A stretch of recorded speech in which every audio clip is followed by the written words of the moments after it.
How much did they first pay you to give up on your dreams? 27 grand a year.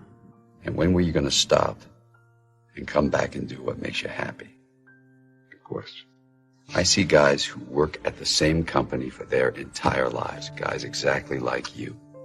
They clock in, they clock out, and they never have a moment of happiness. You have an opportunity here, Bob. This is a rebirth. And if not for you, do it for your children.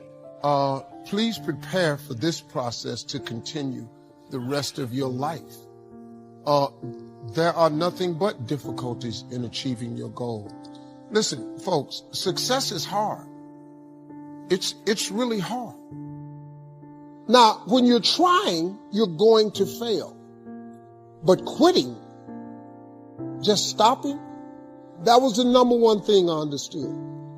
And then number two, you have to make sure that your dreams, your aspirations and goals are so big that not accomplishing them is not an option.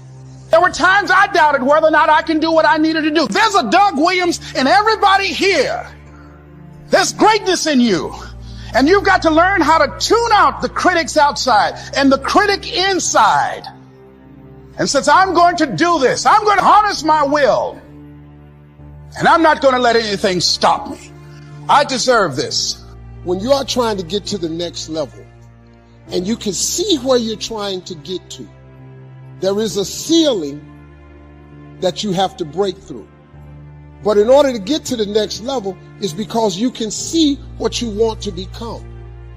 But the only reason you can see the next level is because this ceiling is made of glass. In order to get to the next level, you must be willing to break through the glass. Anytime you break through glass, you are going to get cut. You are going to bleed. And in order to get to the next level, you are going to have to give up something that you care about. You cannot take everything with you. Everybody come with you, can't go with you.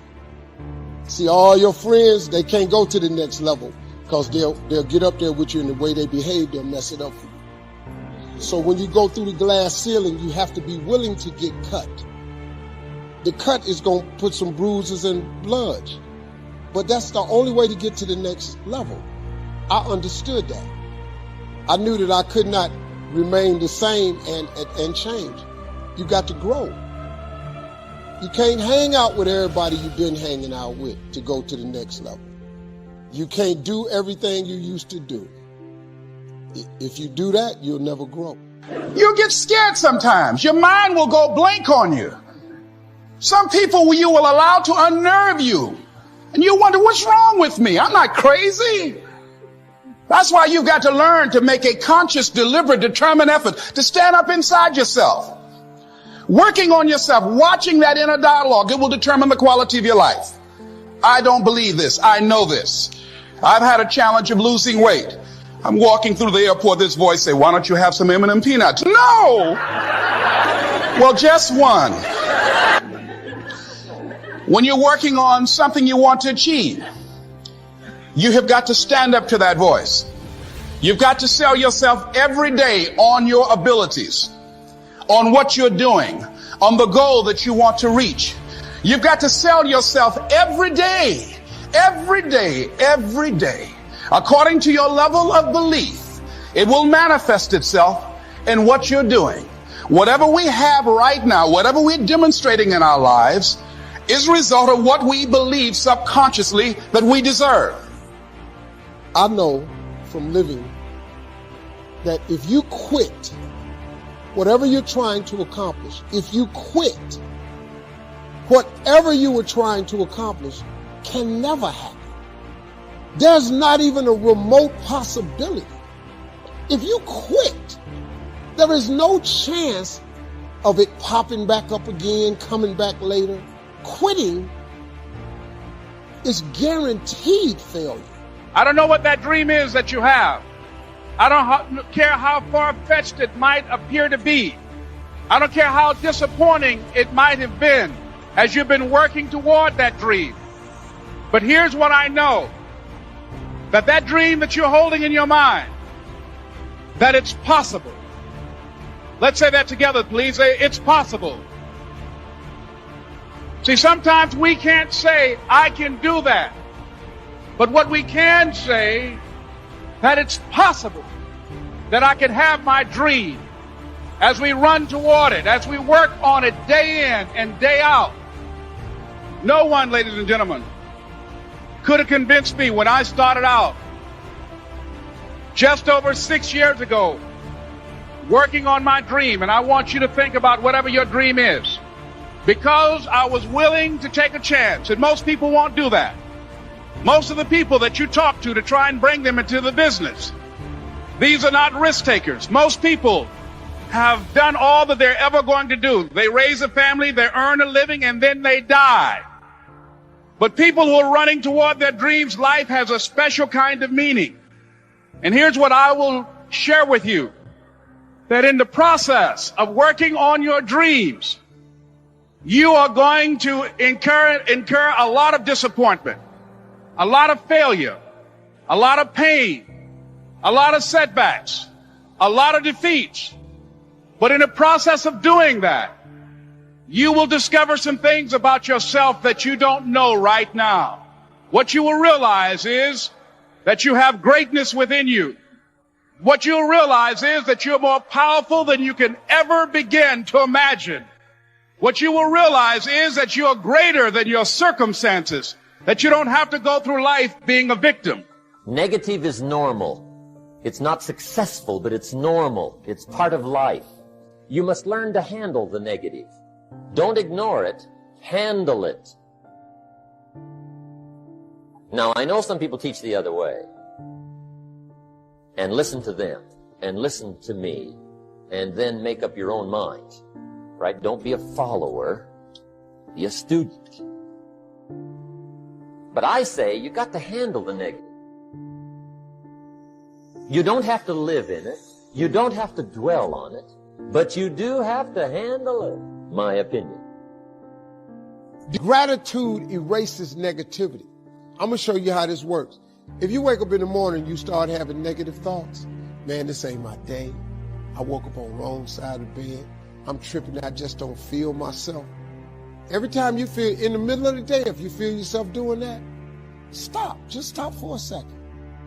And start going over in your mind everything you have to be grateful for. Not everything you want, everything you already have. Because what you have is substantial. You just haven't gone over the list and taken inventory in a long time. But the fact that you can walk, that's a blessing.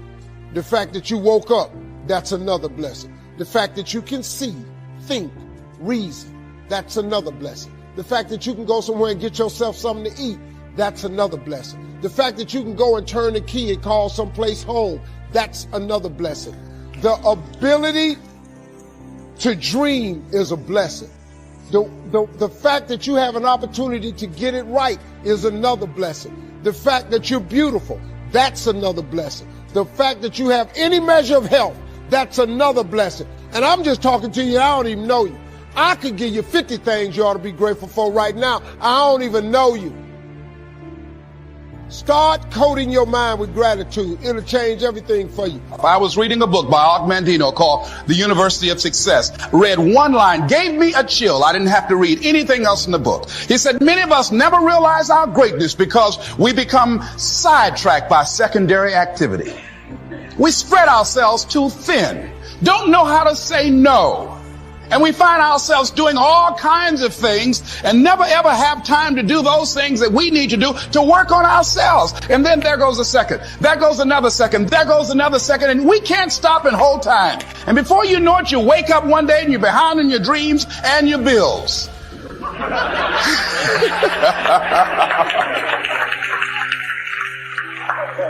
So decide that you're going to take some time to work on you, that you deserve that from yourself, that your life deserves some prime time because you are creating your own production. As Michael Todd would say, you are the star of your show. You are the director. You're writing the script. And you will determine whether your life is a smash office hit or flop. You determine that. working on yourself, talking to yourself. That's so very important. Overcoming the negative conversation, that inner dialogue that's going on all the time, even when you don't want it to be there. You can't stop yourself right now from thinking. You can't do it. It's going on. And so learning how to empower yourself, part of doing that is standing up to yourself. You've got to stand up inside yourself sometimes and say, shut up. You've got to do this. I was going to give a presentation, and this voice inside of me saying, you can't do this. You don't have everything it takes. Shut up. I'm behind on my bills, and you're telling me what I can't do. I have got to do it. And there is a war on. The minute you were born, you got involved in the war between good and evil, between darkness and light, between negative and positive, between evil and good, between tyranny and democracy.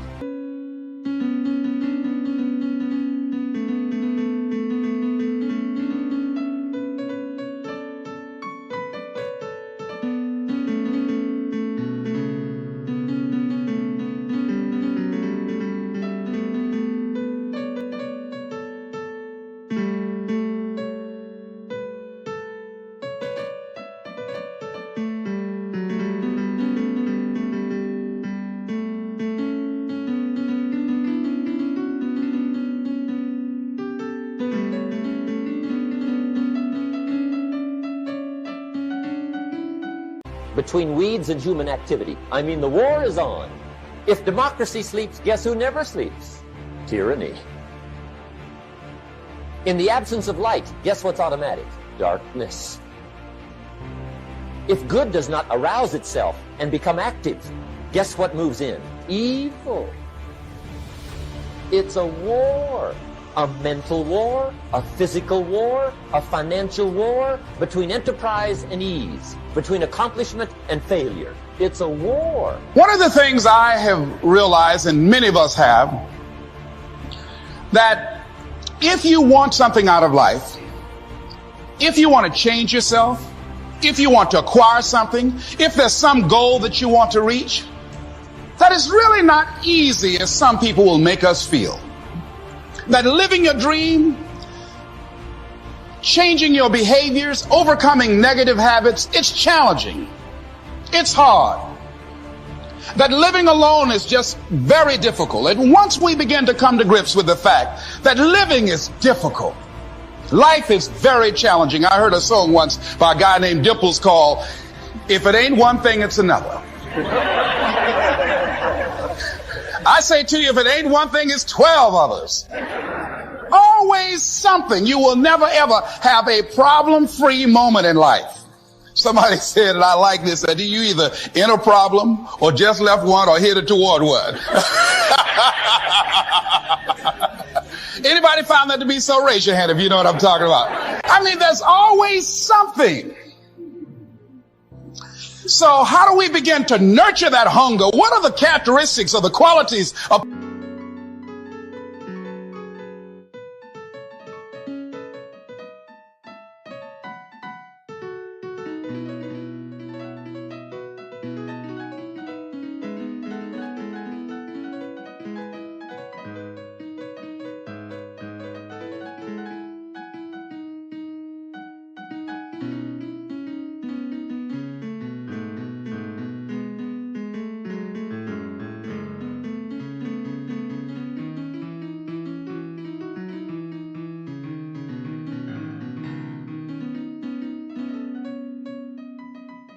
people that are hungry? What will it take for me to get some of the things that I want? And being hungry for those things. Number one, you've got to work on yourself. It's very important that you engage in an ongoing process to develop you. Spend more time on yourself than what you've been spending. It's very important. You owe that to yourself. The next thing that's important to know, yes, it's possible that you can choose your future and direct the course of your life as you run toward your dream. It's necessary that you have goals, that you write those goals down, that you plan, that you think constantly of how you can begin to improve what it is that you're doing. If it's your presentations, if it's your recruiting skills, whatever that is, it's also necessary that you look for ways to always find a way to pull it out when everybody else thinks that you are defeated. That you've got to take personal responsibility to know that in order to become successful, you've got to make it your personal business to do it. But the next thing, ladies and gentlemen, I want to share with you that some of you already know that it's hard. It's not easy. It's hard changing your life. It was hard when just over 3 years ago in the Penobscot building in Detroit, Michigan, where I was operating my business, and I fell on some hard times, and I was sleeping in my office. It was hard coming into the lobby, and the security said, "Excuse me, Mr. Brown, can we see you for a moment?" And I said, "Yes." And I walked up to the counter, and he gave me an envelope. And he said, "Would you mind reading it here?" And I opened the envelope, and the envelope was from management that said, "This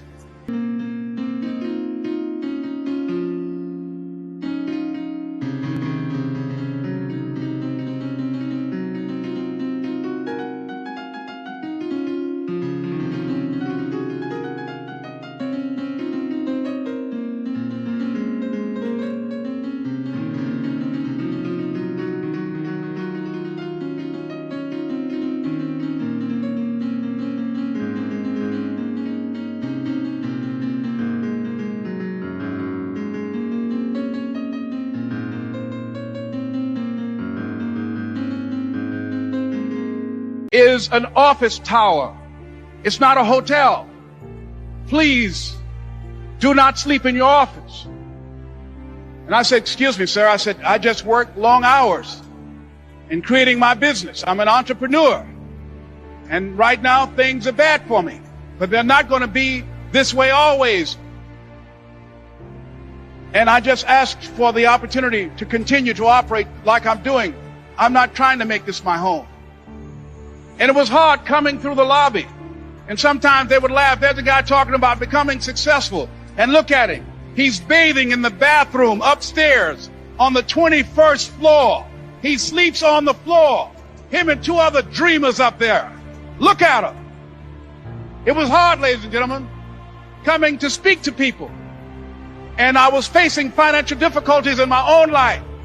I was behind on my bills and my dreams, and I'm saying to them, you can live your dream. It was hard, ladies and gentlemen. It was very difficult to pick myself up each day believing that I could do it. There were times that I doubted myself. I said, "God, why is this happening to me? I'm just trying to take care of my children and my mother. I'm not trying to steal or rob from anybody. Why did this have to happen to me?" It was very hard. And here's what I want to say to you. For those of you that have experienced some hardships, don't give up on your dream. No one could have convinced me by holding on, by continuing to push forward, by continuing to run toward my dream, that one day I would have my own talk show. It's a long shot, ladies.